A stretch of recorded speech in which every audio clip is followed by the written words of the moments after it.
Olá, pessoal. Na última aula, a gente viu como tratar sistemas bi- e tridimensionais dentro da física quântica. Então, a gente viu quais são as generalizações que a gente precisa fazer para tratar esses sistemas. Então, a gente viu como estender a função de onda, que agora vai depender de todas as coordenadas espaciais. A gente viu como escrever a equação de Schrödinger, calcular probabilidades, valores médios e assim por diante.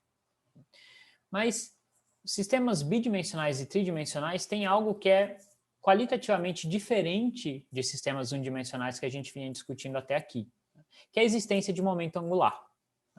Então, só para a gente lembrar, o momento angular, classicamente, ele é definido por essa expressão aqui, o produto vetorial entre o vetor posição da minha partícula e o vetor momento. Lembrando que o vetor momento é mv. Então, em uma dimensão, como eu só tenho a coordenada, eu só tenho a direção x, o vetor r tem que apontar na direção do eixo x, positivo ou negativo, e o p também. Então, os dois vão ser ou paralelos ou antiparalelos, e aí esse produto vetorial é zero, certo? Então, o momento angular, ele é sempre zero em uma dimensão, mas em duas ou três dimensões não. Então, por exemplo, aqui nessa figurinha, a gente tem uma representação de uma partícula que estaria se movendo com a velocidade nessa direção. O vetor posição é aquele vetor que sai da origem, vai até a partícula. O produto vetorial desses dois vetores aqui dá o meu momento angular. Eu acabei de ver aqui que, enfim, esse meu desenho aqui, a direção do momento angular está errada, deveria estar apontando para baixo, não para cima. Tá? Mas o que interessa é que, enfim, ele está perpendicular ao plano formado entre R e V. Certo? E aí, esse momento angular, a gente viu que ele é particularmente interessante para discutir movimentos rotacionais. Então, por exemplo, se eu tenho um movimento circular, esse meu momento angular, ele vai apontar na direção do eixo de rotação. Então, imagina que a minha partícula está rodando aqui assim. Tá? Ele vai estar apontando na direção do eixo de rotação. E ele me dá uma informação sobre a rotação da partícula, então. O tamanho dele é proporcional à velocidade angular de rotação. Então, a gente lembra que, em módulo, para um movimento circular, esse momento angular ele é dado pelo momento de inércia vezes a velocidade angular. E, para uma partícula pontual, esse momento de inércia é mr². Tá? Então, quanto maior a velocidade angular, maior vai ser esse momento angular, e ele está apontando na direção do eixo de rotação. Tá? Mas o que é importante a gente lembrar aqui é que essa definição de momento angular aqui, ela é geral. Certo? Ela não vale só para movimentos de rotação. Ela vale para qualquer movimento. Mesmo uma partícula andando em linha reta, eu posso definir esse momento angular. Certo? Então, só para a gente não esquecer disso daqui, eu vou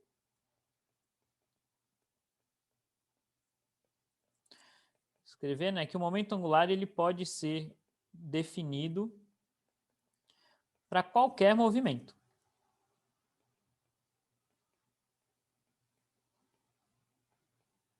Somente em uma dimensão, que esse momento angular é sempre zero, então ele não é interessante. Mas em duas ou três dimensões, esse momento angular sempre vai ser não nulo. Desculpa, não é que ele sempre vai ser não nulo, mas eu sempre posso definir ele para qualquer tipo de movimento. Tá? E aí, tem uma... A gente sabe, enfim, vocês viram lá, quando vocês discutiram o momento angular, que o que provoca uma mudança nesse momento angular é o torque. Então, se tem um torque atuando no meu sistema, isso aqui vai gerar uma mudança no meu momento angular. Então, a gente lembra que existe... A gente pode reescrever a segunda lei de Newton em termos de momento angular e torque, e aí dá para mostrar que esse momento angular ele satisfaz essa equação diferencial aqui. Então, a variação do momento angular com relação ao tempo é igual ao torque total externo que atua no meu sistema, e esse torque é produto vetorial de R com F. Certo? E daí, Por que isso é importante? Isso é importante porque em sistemas onde eu não tenho torque, o meu momento angular é constante. Então, ele é conservado, ele não muda com o movimento, né? Não muda ao longo da trajetória, né? Então, né, o análogo para o caso linear é quando a força é nula, a minha velocidade é constante, ou o meu momento linear é constante. Aqui é quando o torque é nulo, o meu momento angular é constante. Então, por exemplo, no movimento circular, onde eu não tenho nenhum torque sendo aplicado, ou seja, onde a partícula não está ganhando ou perdendo velocidade angular, esse momento é conservado. Isso vai ser bastante útil quando a gente for discutir, por exemplo, o átomo de hidrogênio, né? Por quê? Porque em sistemas onde só atua uma força central, né? O que é uma força central? É uma força que sempre aponta para a origem, né? Ou sempre está nessa direção da linha que liga a partícula à origem. Pode estar apontando para dentro ou para fora, certo? Mas ela está sempre apontando nessa direção. Se ela está sempre apontando nessa direção, ela é sempre paralela ou antiparalela ao vetor posição da partícula, né? Então, para forças centrais, isso aqui é sempre zero.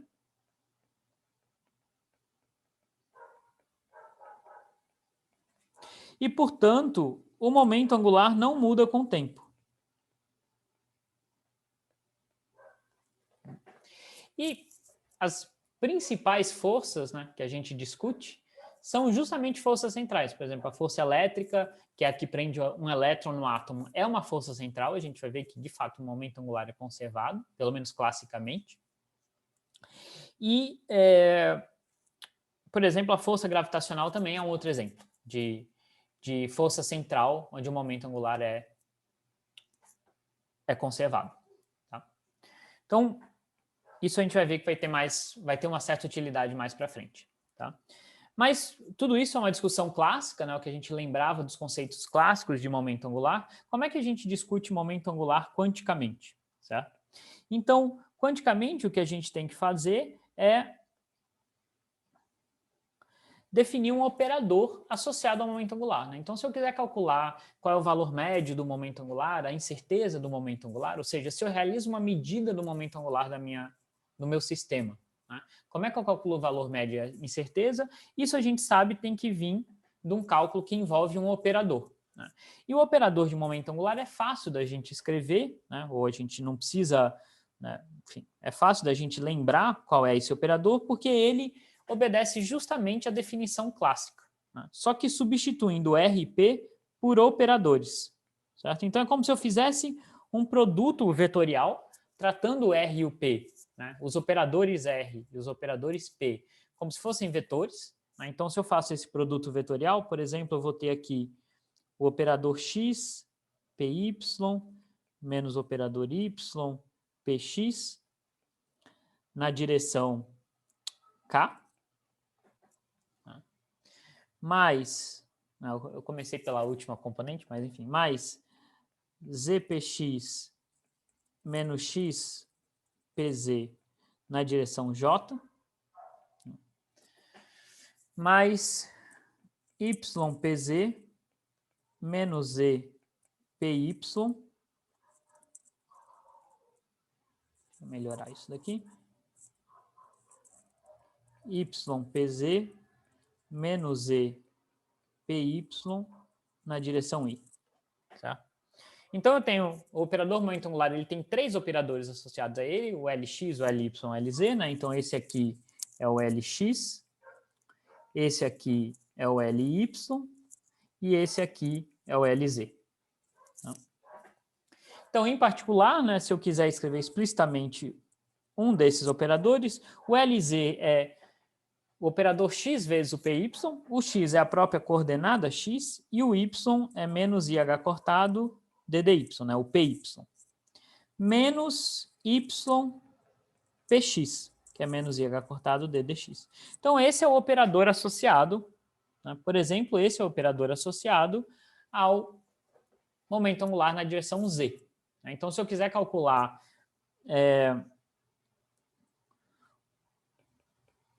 o valor esperado desse momento angular,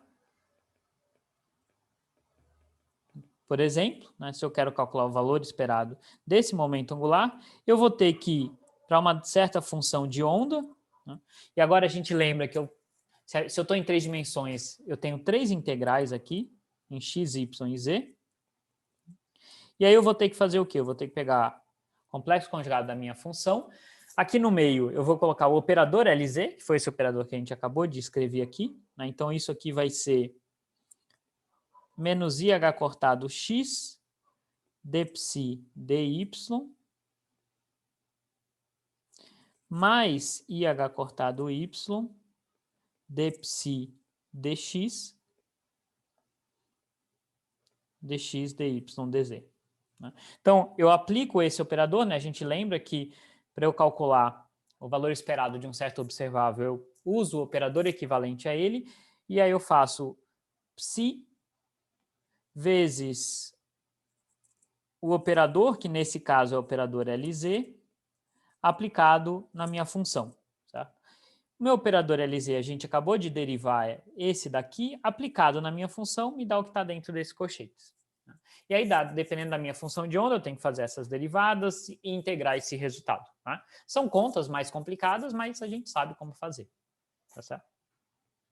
E o que vai ser bem interessante aqui, que vai ser diferente de outros observáveis que a gente viu, né? O momento angular ele vai ter certas propriedades bem especiais na física quântica. Tá? Para a gente entender essas propriedades, vale a pena a gente discutir autoestados de momento angular. Então lembra que autoestados são aquelas funções de ondas especiais que possuem uma propriedade bem definida. Então, um autoestado de energia são as funções de ondas que representam estados que têm uma energia bem definida. Ou seja, se eu medir a energia, eu sei com 100% de probabilidade qual o valor que eu vou obter. Autoestados de momento angular são estados que têm um momento angular bem definido. Então, se eu medir o momento angular, eu vou saber exatamente qual resultado eu vou obter, com incerteza zero. Tá? Então, vamos discutir quais são esses, né, que cara tem esses autoestados de momento angular. Certo? Então, a gente lembra que para uma certa função de onda ser autoestado, ela tem que satisfazer essa relação aqui. Né? Quando você aplica o operador na função, tem que dar um número vezes a própria função. Eu já vou chamar esse número aqui de LZzinho. Porque a gente lembra que esse número é justamente o valor do momento angular nesse estado. O momento angular agora é algo bem definido, então ele tem um único valor, que é esse daqui. Então, significa que se o meu estado satisfaz essa equação, tá? E eu calculo o valor esperado do momento angular nesse estado, isso aqui vai dar exatamente esse número LZ, Lzinho Z, e a incerteza do meu momento angular é zero. Então, eu sei exatamente o resultado dessa medida. Tá? Então, a minha função de onda teria que satisfazer, né, ou tem que satisfazer essa relação para ser um autoestado de momento angular, para ter um momento angular bem definido na direção Z. Né? Eu vou fazer todo o argumento para a direção Z, mas para x e para y seria equivalente. Tá? E aí, para a gente analisar o que essa equação impõe sobre a função de onda, a gente vale a pena usar coordenadas esféricas. Tá? Então, a gente já vai ver por quê, mas é justamente porque em coordenadas esféricas, esse meu operador LZ, né, que a gente acabou de calcular aqui em cima, era menos IH cortado, x ddy mais IH cortado y ddz, né, esse operador complicado, se eu uso coordenadas esféricas, dá para mostrar que esse operador ele vai ser bem mais simples, ele vai ser menos IH cortado ddφ, onde φ aqui é aquele ângulo azimutal das coordenadas esféricas. Tá? Então, para minha função de onda, agora escrevendo ela em coordenadas esféricas, em termos dessas variáveis esféricas, né? Para ela ser um autoestado de momento, ela tem que satisfazer essa equação aqui.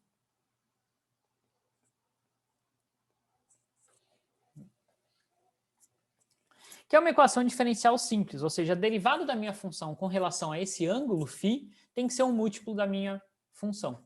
Tá? E aí a gente já resolveu esse tipo de equação diferencial diversas vezes. Tá?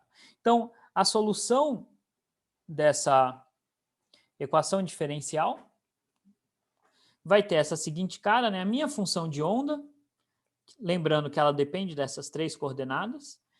Para ela satisfazer essa condição, ela vai ter que ter essa cara aqui, né? Ela vai ter que ser um EIAφ, onde esse A é uma constante que a gente já vai determinar, vezes alguma função qualquer de R de θ. Por quê? Porque quando eu aplico a derivada com relação a φ, ela só enxerga isso daqui. Né? Então, Rθ tanto faz para ela. Né? E quando eu aplico essa derivada nessa minha função, o que vai cair aqui é justamente esse I vezes A. Tá? Então, o A tem que ser Lz sobre H cortado, né? Para eu satisfazer essa condição aqui. Tá? Então, a gente nota que isso lembra um pouquinho o autoestado de energia, né? Autoestado de energia tinha uma cara parecida aqui, só que aqui, na verdade, em vez de φ era T, era o tempo, e aqui, em vez de A, era energia sobre H cortado. Né? Uma observação, né? Eu deveria ter sido um pouco mais específico aqui. Como o tempo, para essa análise que a gente está fazendo, o tempo não interessa, né? Eu não escrevi ele aqui explicitamente, mas a minha função de onda também dependeria do tempo. Né? Então, né, se eu quiser ser mais preciso um pouco, eu teria uma dependência temporal aqui também. Certo? Então, aqui eu teria uma dependência com o tempo. Tá? Mas o que interessa é que a dependência com essa coordenada φ tem que ser dessa forma aqui. Tá? E daí, né? Por que isso é interessante? Tá? Isso é interessante pelo seguinte fato. Tá? Lembra que a minha função de onda ela tem que ter valores únicos para cada ponto do espaço. E esse φ é um ângulo. Né? Então, se eu olhar aqui no plano XY, esse φ é justamente esse ângulo aqui. Tá? Então, se eu estou em um certo ponto do espaço, né, com um certo valor de φ, né, caracterizado por um certo valor de φ, se eu somo, né, se eu calculo, né, se eu somo 2π a esse ângulo, ou seja, eu dou uma volta completa, eu volto no mesmo ponto do espaço. Certo? O que isso me diz para a minha função de onda? Eu sei que, como eu estou no mesmo ponto do espaço, não interessa que o φ aumentou de 2π, porque eu voltei para o mesmo ponto espacial, a minha função de onda tem que ter o mesmo valor nesse ponto. Então, o que isso significa? Então, para que a minha função de onda tenha valores únicos, que é uma daquelas condições que a gente tem que impor sobre a função de onda,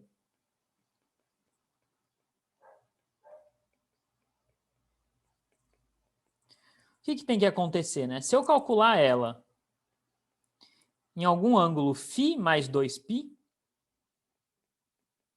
ela tem que ser idêntica à calculada no ângulo φ. Porque eu não fiz nada espacialmente, apesar da minha variável ter ganhado 2π, espacialmente eu não fiz nada, eu continuei no mesmo ponto. Então a minha função de onda tem que ter o mesmo valor. Certo? Então, isso parece óbvio, mas quando a gente aplica essa condição para a função de onda, que é um autoestado de momento, que tem essa cara aqui, o que isso vai me dizer? Certo? Isso vai me dizer o seguinte, que EIA a φ tem que ser igual a EIA a φ mais 2π. O resto não vai mudar, vai se cancelar, então a minha função calculada em φ tem que ser igual à minha função calculada em φ mais 2π. Ok, né? A gente está aplicando, todos esses são argumentos razoáveis, mas agora a gente chega em algo surpreendente. Né? O que isso significa? Certo? Essa condição que eu acabei de escrever. Né? Isso significa o seguinte, que I elevado a 2π tem que ser igual a 1. Né? O único jeito dessa equação aqui ser satisfeita é se isso aqui for satisfeito. Né? Porque aí eu vou ter aqui, né, se eu expandir essa soma, eu vou ter esse termo vezes esse, e esse sendo 1, eu satisfaço essa equação. Tá? Então, isso daqui implica isso daqui, ou seja, esse A não pode ser um número qualquer. Né? Se esse A for, sei lá, 0,4, isso aqui não vai ser 1. Tá? Então, isso aqui me diz que esse A tem que ser um número inteiro. Tá? Tudo bem, se ele for um número inteiro, aí vai ser EI elevado ao múltiplo de 2π, né? E aí, se eu escrevo isso em função de cosseno e seno, isso vai dar 1. Né? Então, se A for um múltiplo, se for um número inteiro, né, então esse N pode ser 0, 1, 2. Na verdade, ele pode ser negativo também, então vou escrever como 0, mais ou menos 1, mais ou menos 2. Para qualquer um desses valores, né, se isso aqui acontece, então eu tenho aqui EI 2π elevado a N.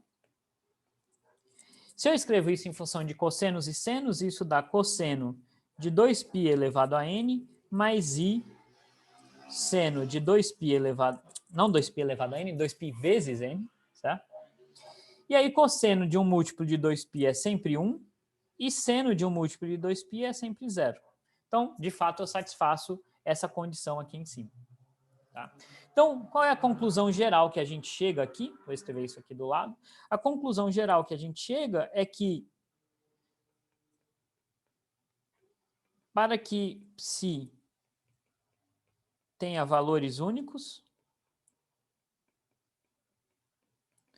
esse A, que a gente lembra era o valor do momento angular sobre h cortado, tem que ser um número inteiro, significa que esse momento angular ele tem que ser um múltiplo inteiro de h cortado, onde n é 0, mais ou menos 1, mais ou menos 2 e assim por diante. Certo? Então a gente chega nesse resultado extremamente interessante aqui, tá? Onde a consequência, né, da gente impor essa condição na função de onda, que é uma condição totalmente necessária e razoável, né? Se eu calculo ela no mesmo ponto de espaço, ela tem que me dar o mesmo valor. Tá? Eu chego que o meu momento angular tem que ser quantizado. Certo? Ou seja, se eu meço o momento angular desse estado, a gente sabe que a gente vai encontrar um único valor, porque ele é bem definido, mas ele vai ter que ser um desses valores aqui. Então vai ter que ser 0, ou h cortado, ou menos h cortado, ou 2 vezes h cortado, ou 3 vezes h cortado, ou menos 3, ou sei lá, mais 100, menos 1 milhão, mas vai ter que ser um múltiplo inteiro de h cortado. Positivo ou negativo, né? Tanto faz. Então isso é completamente diferente do caso clássico. Né? O caso clássico, o meu momento angular podia ter qualquer valor. Aqui ele tem que ser quantizado. E isso dá para mostrar que vale para qualquer estado. Se eu medir o momento angular em qualquer estado, mesmo que não seja um alto estado, eu vou ter que encontrar um desses valores. Aí eu já não vou encontrar com 100% de probabilidade, se não for um alto estado de momento angular, mas ainda assim eu vou ter que encontrar um desses valores discretos aqui. Tá? Então notem que o que a gente fez aqui, né, para a gente não se perder no raciocínio. Certo? A gente discutiu esse observável momento angular, que ele só pode ser definido em 2 ou 3 dimensões. Certo? E em particular a gente analisou o momento angular na direção z, mas o resultado seria análogo se eu fizesse x ou y. E aí a gente discutiu, né, como é que é a cara da minha função de onda para ela ser um alto estado de LZ, ou seja, para ela ter um momento angular bem definido. E a gente viu que ela tem que ter essa cara aqui. Certo? Então, a gente viu que era conveniente escrever em coordenadas esféricas, e em coordenadas esféricas ela tinha que ser uma exponencial de EI elevado a um múltiplo de φ vezes uma função que só depende de r, θ e t. Tá? E daí, a gente viu que para essa função, né, ser bem comportada, esse A aqui, que é LZ sobre H cortado, onde esse LZ é o valor do momento angular desse estado, tá? Ele tem que ser um número inteiro. Ou seja, o momento angular desse estado aqui tem que ser um múltiplo de H cortado. E, portanto, os valores de momento angular são quantizados em física quântica. Tá? E isso é para qualquer sistema. Tá? Então, se eu meço o momento angular em uma certa direção de algum sistema, eu sempre vou ter que encontrar um desses valores aqui. Tá? Não preciso, como eu falei, estar em um alto estado de energia. E o que isso é interessante? Isso é interessante porque essa era a hipótese do Bohr. Né? Se vocês lembrarem lá no começo, né, na primeira parte do curso, quando a gente discutiu espectro atômico, né, e o modelo do Bohr para explicar esse espectro atômico, o Bohr colocou a mão, ele falou lá, não sei porquê, mas eu vou assumir que o momento angular do elétron que está orbitando o meu átomo, esse momento angular tem que ser um múltiplo de H cortado. Ele não sabia dizer porquê, ele colocou isso à mão, E a gente viu que, impondo isso, ele conseguia explicar nesse modelinho as linhas espectrais do átomo de hidrogênio. A gente tinha aquelas órbitas quantizadas e, portanto, a gente tinha transições entre níveis que emitiam radiação e isso dava origem às linhas espectrais. Aqui a gente viu que esse resultado é ainda mais geral. A gente não discutiu o átomo de hidrogênio aqui, a gente discutiu um sistema qualquer que seja alto estado de momento, e a gente viu que os valores possíveis de momento angular são, de fato, múltiplos de H cortado. Então, isso não vale só para o elétron no átomo de hidrogênio, vale para qualquer sistema. Tá? Mas a gente não precisou agora, né, dentro da física quântica, a gente não precisou colocar isso à mão. Isso saiu naturalmente dessas condições que a minha função de onda tem que satisfazer e da cara que o operador momento angular tem na física quântica. Tá? Então a gente viu que essas condições sobre a função de onda são super importantes. Né? No caso do poço de potencial infinito, me dava, por exemplo, a discretização da energia. Né? Só que para a energia não era geral, né? Depende do sistema. Certos sistemas tinham energias discretas, certos sistemas tinham energias contínuas.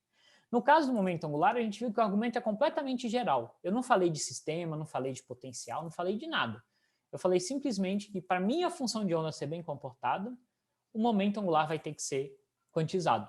Tá? Então, diferente da energia, onde dependia do sistema, né, em certos sistemas a energia era quantizada, em outros não, o momento angular em física quântica é sempre quantizado.